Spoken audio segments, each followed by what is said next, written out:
हमेशा से सपा के साथ हैं और हमेशा रहेंगे इंशाअल्लाह ताला। बीजेपी भी काम बेहतर करती है, बस ये है बेरोजगारी। बीजेपी के खिलाफ है, उसको ज़्यादातर ईडी छापा मार रही है उसके घर पे, उसका तमाम जो है कि संपत्तियां जब्त हो रही हैं। जो तो होना चाहिए ना, गरीबों के लिए कुछ ना कुछ तो होना चाहिए ना। अब अगर फ्री भी ना ले तो लीगली कुछ ले। चलाई बेटों में लोग अपने बच्चों को पढ़ा नहीं पाते हैं। महंगाई तो बहुत ज़्यादा बढ़ी है, रोने पे आंसू नहीं निकलते हैं, सिलेंडर देखिए, सिलेंडर जो 300-400 के मिलते हैं 1000 पार हो गए। पेट्रोल आप देख लीजिए, पेट्रोल जो 70, 80, 50, 60 में मिलते थे ये 100 पहुँच गया है। डीजल भी वही सिस्टम हो गई है। मतलब 5 किलो दे देने से परिवार चलेगा। 5 किलो में तो मैं खुद ही 5 दिन में भी खत्म हो जाएगा, तो और लोग क्या करेंगे। रोड एरिया में चले जाइए, कोई ढंग का नहीं है।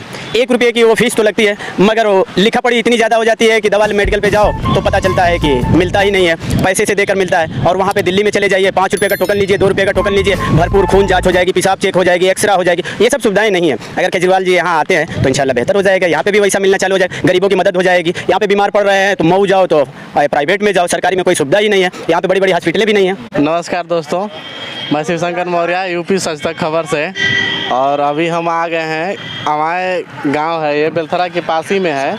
और यहाँ पर कुछ भैया लोग मिल गए हैं जो मैच खेल रहे थे, और बीच में इन लोगों को हम रोके हैं कि थोड़ा सा जान लेते हैं कि 2024 में कि चुनाव में कौन किसको जिताना चाहता है।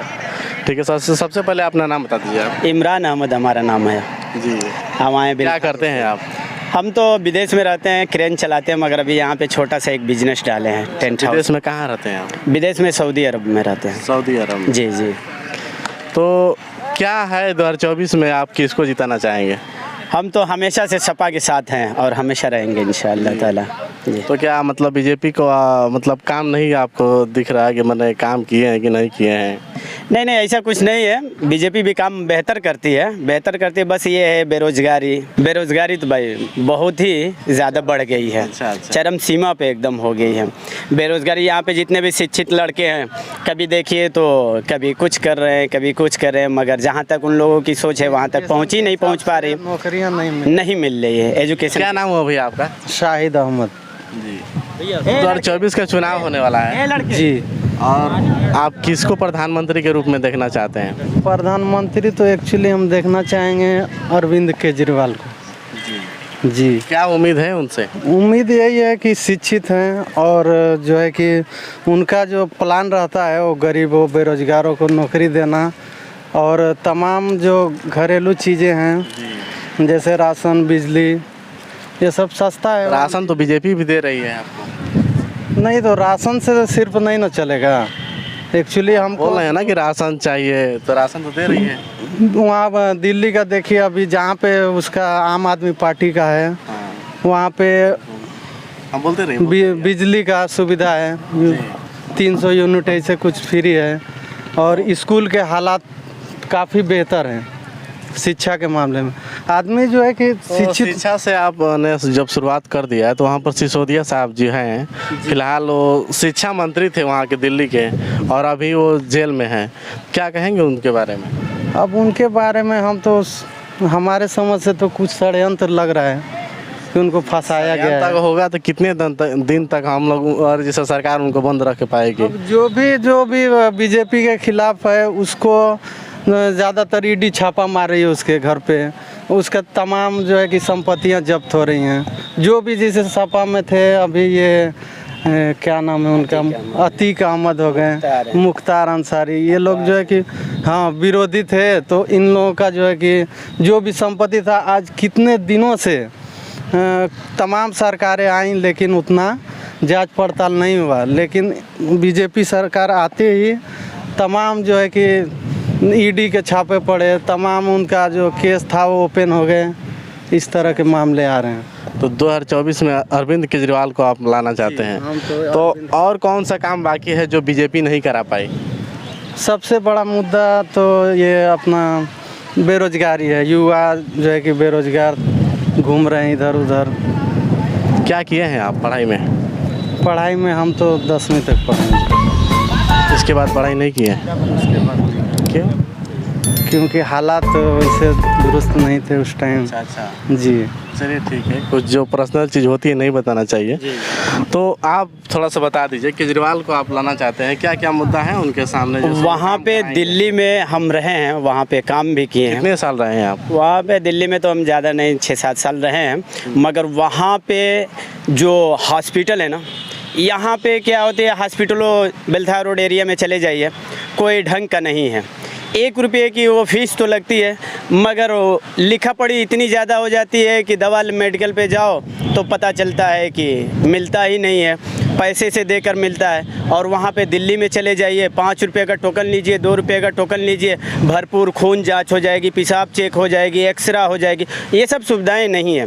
अगर केजरीवाल जी यहाँ आते हैं तो इंशाल्लाह बेहतर हो जाएगा, यहाँ पे भी वैसा मिलना चालू हो जाएगा, गरीबों की मदद हो जाएगी। यहाँ पे बीमार पड़ रहे हैं तो मऊ जाओ तो प्राइवेट में जाओ, सरकारी में कोई सुविधा ही नहीं है। यहाँ पे बड़ी बड़ी हॉस्पिटलें भी नहीं हैं। चलिए ठीक है, तो हॉस्पिटल से संबंधित है जी, और जी, कुछ जी, भी है क्या बेरोजगारी है। और क्या उनका मुद्दा हो सकता है यहाँ पर? यहाँ पे बिजली भी मिल जाएगी अच्छी सी। बिजली आपको फ्री क्यों चाहिए?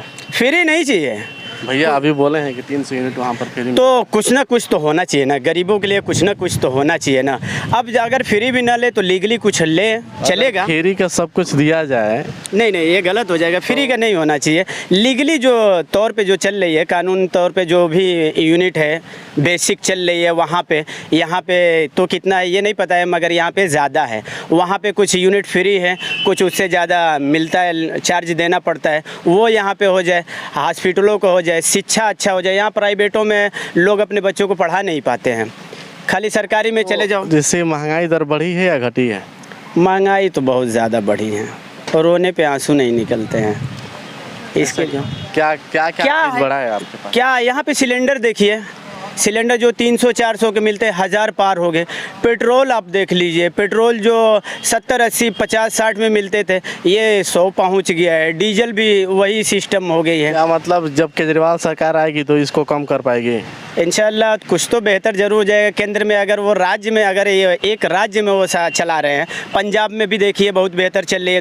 दो जगहों पे उनकी सरकार चल रही है, पंजाब में है और वहाँ पे दिल्ली में है। जहाँ जहाँ बीजेपी है वहाँ पर पेट्रोल और डीजल का दाम कम है, और जहाँ कांग्रेस और अरविंद केजरीवाल की पार्टी जो है आम आदमी पार्टी, जी। वहाँ पर ज़्यादा है, ऐसा क्यों? तो आप ये बताइए, यहाँ पे तो बीजेपी की सरकार है ना, यहाँ कौन सा 60 रुपया 70 रुपया है, यहाँ पे भी तो 100 है। जो भी है लेकिन कुछ तो कम है हर नहीं जगह। नहीं सर, कम नहीं है। सर्च कर लीजिए थोड़ा सा। या हमारे पास खुद 2 व्हीलर गाड़ी है, हम जाते हैं 98-99 पे मिले, कहाँ कम है?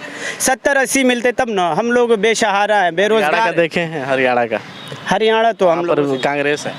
तो हम लोगों से स्टेट से तो वो काफ़ी दूर है, तो वहाँ की उतनी नहीं पता है। मगर जहाँ पे हम लोग हैं वहाँ पे तो हम लोग यही सोचेंगे कि जो भी अगर बीजेपी अगर यहाँ दोबारा आना चाहती है तो बेहतर गवर्नमेंट चलाए। अब तक का जो उसका कोई भी काम आपको अच्छा नहीं लगा? काम तो भाई थोड़ी बहुत बिजली थोड़ी बहुत गर्मियों में मिल रही है, अगर और बेहतर हो जाती। और कुछ लॉ एंड ऑर्डर के बारे में बता दीजिए। लॉ एंड ऑर्डर के बारे में क्या बताया जाए? लॉ एंड ऑर्डर तो यही है कि लोगों को पकड़ा जा रहा है, जो पहले जो चलाते थे। अभी मान लीजिए, अभी बीजेपी की सरकार यहाँ है, तो मान लीजिए ये जिनको अनलीगल पा रहे हैं, पुराने केसों को पकड़ के अंदर कर रहे हैं, अभी सत्ता चेंज हो जाएगा तो वो इनकी पार्टियों को उठाना चालू करेगी, तो उस मुद्दों को हटा कर करेगी कैसे? बिना किसी सबूत के तो कोई करेगा नहीं। कोई मुद्दा रहा होगा कि सब लोग जा रहे हैं इसमें। इससे पहले भी तो मायावती बहन भी तो चलाती थी, अखिलेश भैया भी तो चलाते थे। तो जो मान लीजिए आज जो पकड़ कर जा रहा जी। है, कोर्ट उसको सजा दे रहा है, पहले भी तो थे। तो इसमें बीजेपी को आप कैसे मतलब कह सकते हैं कि इन्वॉल्व है? बस ये है कि अगर अनलीगल हैं तो उन लोगों को पकड़ें, अनलीगल हैं तो उन लोगों को पकड़ें, मगर ज़्यादातर कोशिश करें बेरोज़गारी पे, फिर ये थोड़ी सस्ताई पे। राशन 5 किलो दे देने से परिवार चलेगा। 5 किलो में तो मैं खुद ही 5 दिन में भी ख़त्म हो जाएगा, तो और लोग क्या करेंगे?